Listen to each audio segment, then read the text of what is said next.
Okey, Assalamualaikum dan salam sejahtera kepada Dr. Syahmi dan Encik Muslihin. Selamat datang ke IPG Kampus Ipoh sempena Hari Kesihatan Mental Sedunia. Terima kasih kerana sudi meluangkan masa bersama saya untuk mengupas sedikit sebanyak berkenaan topik masalah kesihatan mental dalam kalangan pelajar institusi pendidikan tinggi IPT. Sebelum kita memulakan sesi temu ramah pada hari ini, bolehkah Dr. Syahmi dan Encik Muslihin terangkan sedikit tentang biodata dan latar belakang masing-masing?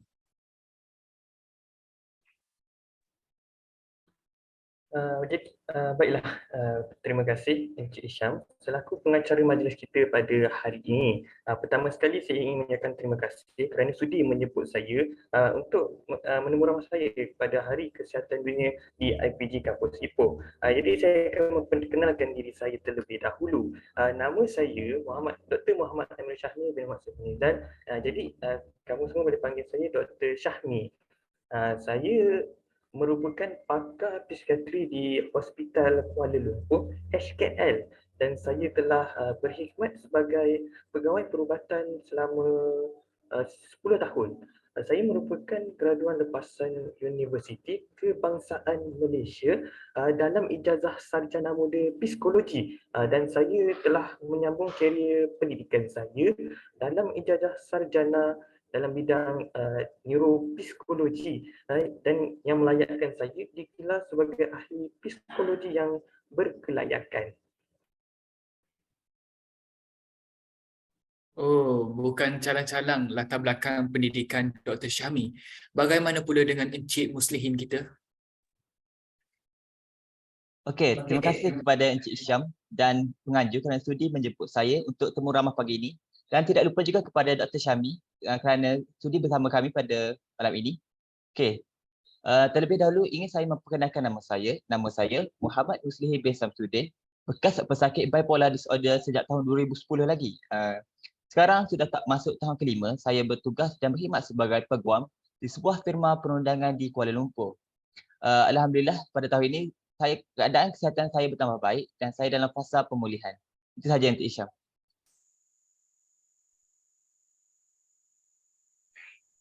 Okey, terima kasih Encik Muslihin. Seperti yang saya tahu, penyakit bipolar disorder ini akan menyebabkan pesakit menghadapi perubahan emosi secara drastik. Boleh doktor terangkan dengan lebih mendalam tentang penyakit ini? Silakan doktor.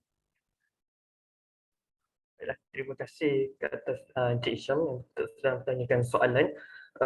Jadi bipolar disorder merupakan masalah yang melibatkan kesihatan mental.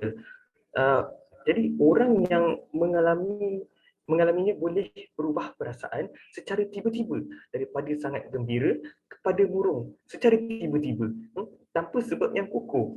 Jadi perkara ini berlaku secara tiba-tiba, dan penyakit ini pula boleh dibahagikan kepada dua peringkat, iaitu mania episod yang kita panggil sebagai high extreme mood, dan yang kedua ialah hypomania episode, low extreme mood.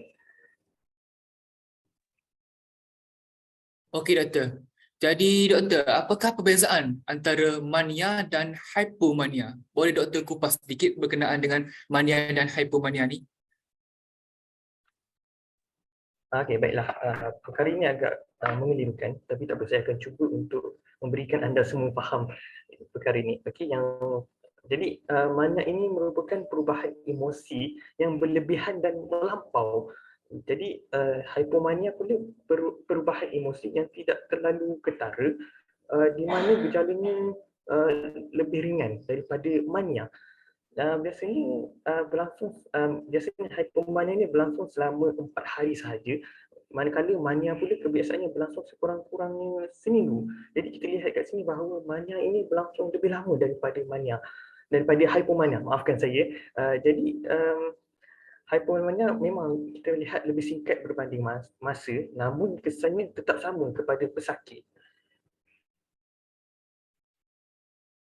Okey doktor, saya ingin bertanya kepada doktor. Doktor, adakah penyakit bipolar disorder ni ada tahap tertentu? Sebagaimana yang kita tahu, contohnya lah, penyakit kanser ada tahap 1, tahap 2, tahap 3 dan tahap 4. Bagaimana pula dengan penyakit bipolar disorder ni? Boleh doktor terangkan?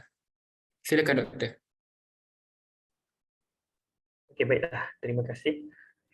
Ya, saya menjawab soalan tadi. Untuk bipolar, memang betul terdapat beberapa tahap lah, dan terdapat tiga jenis gangguan yang telah direkodkan oleh pakar psikologi seluruh dunia, iaitu gangguan bipolar 1, gangguan bipolar 2 dan cheilotypia.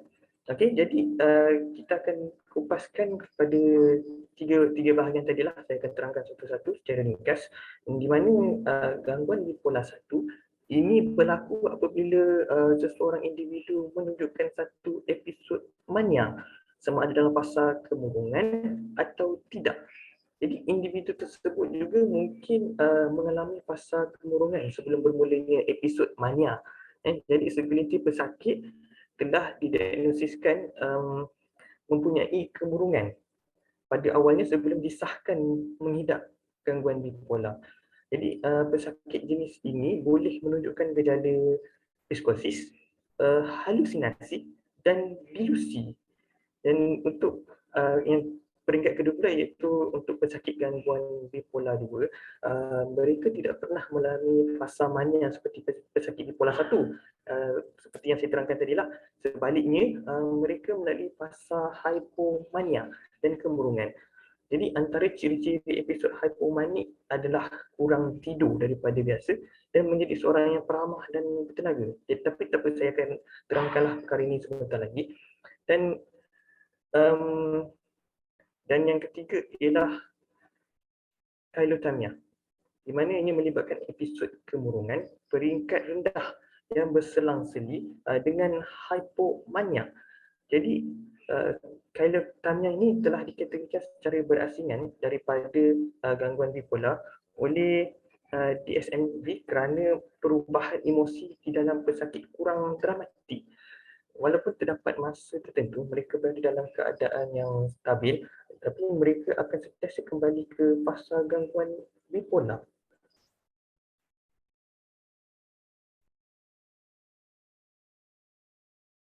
Okey doktor, terima kasih atas penjelasan berkenaan mania dan hypomania.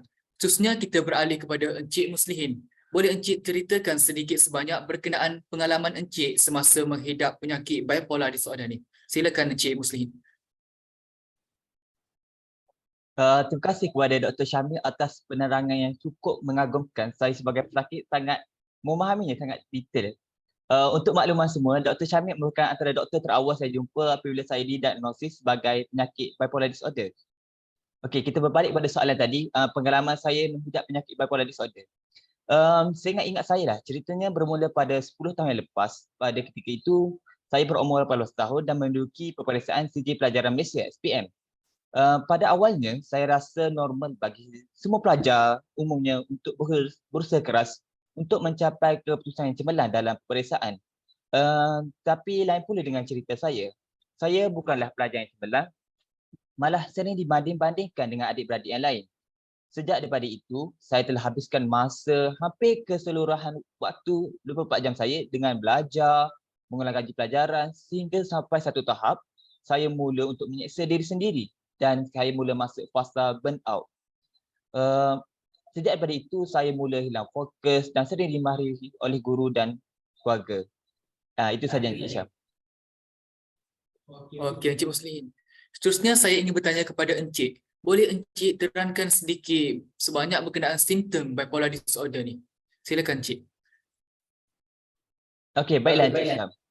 Berkenaan dengan simptom, setiap pesakit mempunyai simptom yang berbeza-beza.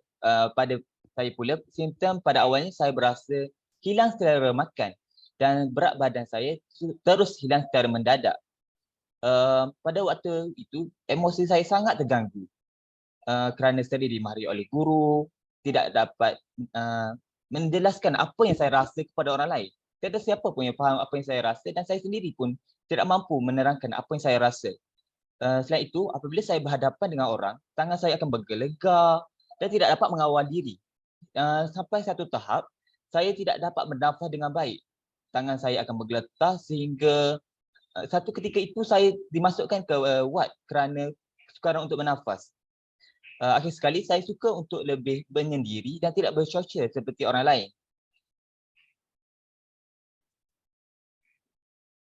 Okey Encik, apabila kita dah tahu simptom-simptom penyakit ini, apakah cara ataupun langkah lah ya yang kita boleh ambil bagi mengatasi ataupun menangani penyakit yang Encik ini, yang Encik pernah alami ini? Boleh Encik kongsikan sedikit sebanyak?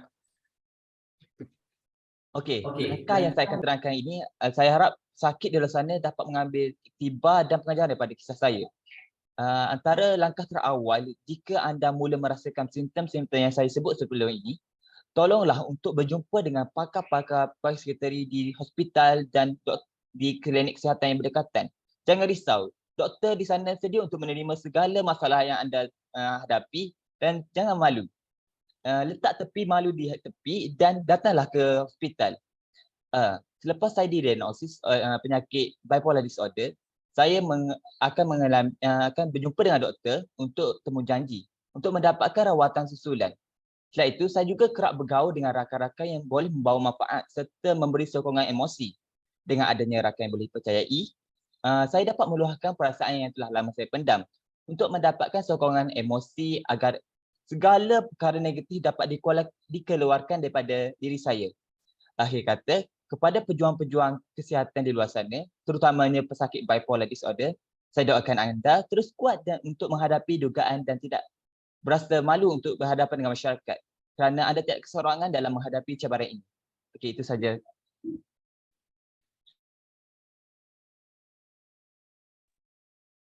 Terima kasih kepada Encik Muslihin. Seterusnya kita beralih kembali kepada doktor. Saya ingin bertanya kepada doktor, adakah simptom ataupun gejala lain yang ditunjukkan oleh mereka yang menghadapi penyakit bipolar disorder ini? Boleh doktor kupas ataupun bagi sedikit gejala ataupun simptom berkenaan bipolar disorder ini? Silakan doktor. Baiklah, terima kasih Encik Isyam dan juga terima kasih kepada Encik Muslihin kerana telah pun berkongsi sedikit tentang simptom penyakit bipolar disorder ini. Jadi terdapat banyak simptom yang ditunjukkan oleh mereka dan seperti tadi saya juga telah terangkan sedikit berkaitan dengan simptom ini dan sekarang saya akan menerangkan lebih mendalam tentang simptom manik. Jadi di mana yang pertama ini berkaitan dengan mood di mana mereka terlalu gembira atau terlalu marah secara tiba-tiba. Perkara ini memang normal, tetapi apa yang membuatkannya tidak normal adalah kerana ia datang dengan simptom-simptom yang lain. Okey, dan simptom yang kedua adalah tingkah laku. Sebagai contoh, seorang itu banyak bercakap secara tiba-tiba. Okey, dan yang ketiga adalah gangguan dalam bentuk biologi, di mana seseorang itu terlalu hyper sehingga tidak rasa ingin tidur. Kadang-kadang mereka rasa mereka tak perlu tidur atau mereka tidak rasa penat. Sehingga kan ada di antara mereka yang tidak tidur berhari-hari, bahkan mungkin sehingga berminggu-minggu. Jadi perkara ini amat bahaya kepada kesihatan. Dan juga yang terakhir adalah keempat adalah fikiran, di mana mereka terlalu banyak berfikir di dalam satu masa. Sebagai contohnya, mereka membuat banyak perkara dalam satu masa. Mereka ingin buat itu, buat ini dalam satu masa. Dan juga ini juga berfikir bahawa mereka berasa berkeyakinan terlebih daripada biasa. Mereka merasakan mereka boleh buat itu, buat ini, sedangkan mereka tidak mampu buat perkara tersebut. Jadi apa yang saya boleh dikasihkan kat sini adalah perkara ini memang telah normal sebenarnya, tetapi apa yang tak normal adalah empat perkara yang saya sebutkan tadi berlaku secara serentak dalam masa yang sama. Empat perkara ini berlaku. Okey, jadi itulah sedikit sebanyak tentang simptom-simptom yang ditunjukkan oleh mereka. Okey.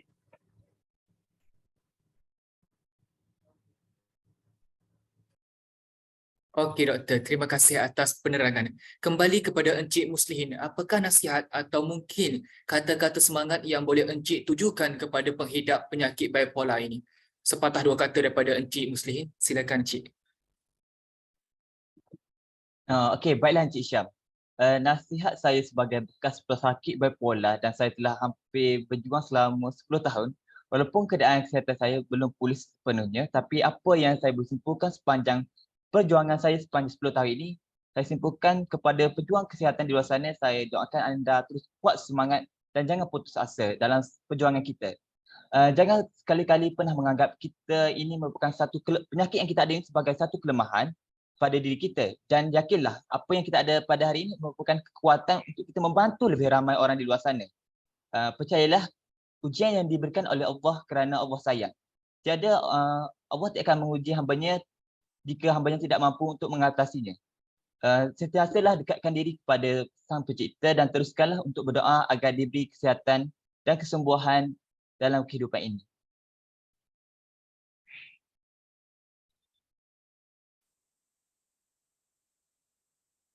Okey, terima kasih kepada Encik Muslihin. Sebelum kita melabuhkan tirai perbincangan kita pada hari ini, apakah nasihat yang boleh doktor sampaikan kepada masyarakat Malaysia berkaitan dengan penyakit bipolar disorder ni? Sepatah dua kata daripada doktor, silakan doktor. Okey, baiklah. Sebagai seorang pakar psikiatri, saya ingin berpesanlah kepada seluruh rakyat Malaysia bahawa penyakit bipolar ini bukanlah penyakit biasa, kerana ini merupakan penyakit yang bermain dengan fikiran pesakit terbabit.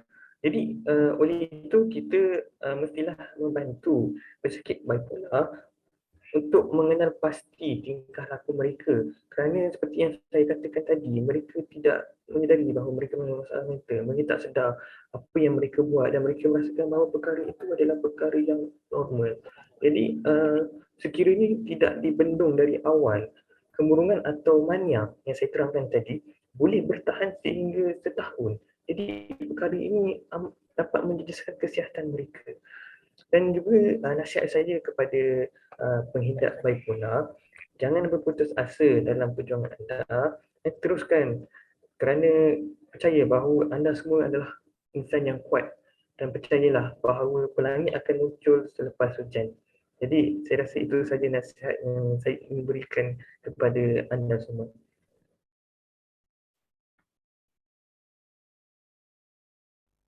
Okey, terima kasih doktor kerana memberikan nasihat yang berguna saya rasa untuk kita semua dalam menangani penyakit ini. Saya berharap agar semua masyarakat lebih peka dan memandang serius untuk mengatasi dan menangani penyakit tersebut dengan lebih baik sebelum penyakit tersebut menjadi lebih serius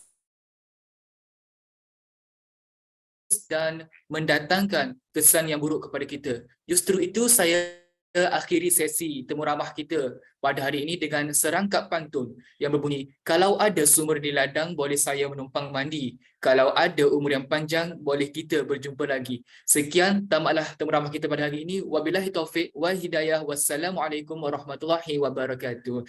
Terima kasih kepada Encik Muslihin dan juga Dr. Syahmi kerana sudi menghadirkan diri ke program kita pada pagi ini. Terima kasih semua. Terima kasih Doktor dan Encik Syam.